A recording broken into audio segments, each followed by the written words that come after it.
perché ti è venuto a trovarmi con la scuola, ecco, forse te l'hai già visto, comunque non suggerire niente ai tuoi compagni così. Chiedi cos'è questo? Chiedilo, Solo quei due grandi. Cosa ti sembra questo? Guarda, tutti per un gatto, anche i genitori. Un gatto. Convinti che è un gatto? Sì. Chiudere gli occhi tutti? Ed è... Hai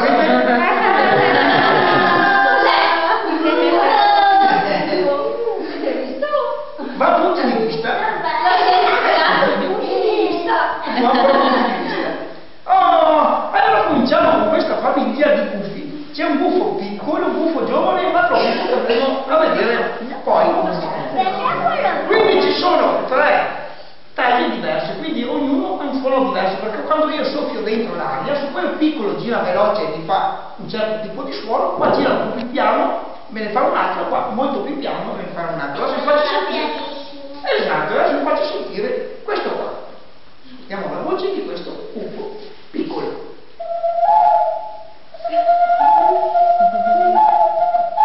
Questa è la voce del UFO piccolo.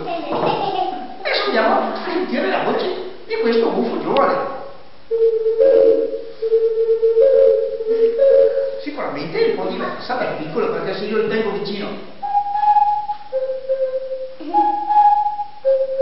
po' cambia. Adesso vi faccio sentire la voce di questo UFO, ma per fare il UFO imitatore.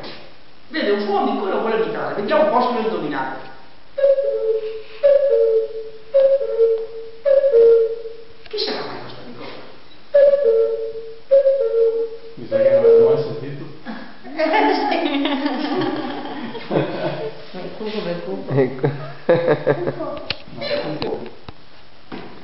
Qualcuno mi dice anche la Giulia, perché magari hanno quell'orologio vicino che è qua.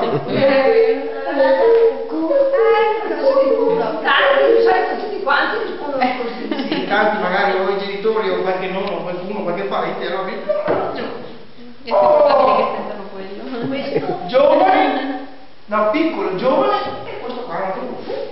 E sarà un buffo. Se questo è il piccolo giovane, questo qua è un buffo. un po' avanti con le Adulto. Vecchio, un buffo vecchio.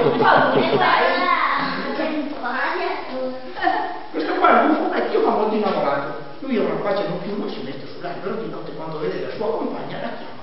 E ascoltiamo. anche lo quadro dell'innamorato. Allora di che sguardo che ha? Ascoltiamo la voce di questo buffo vecchio ma molto innamorato.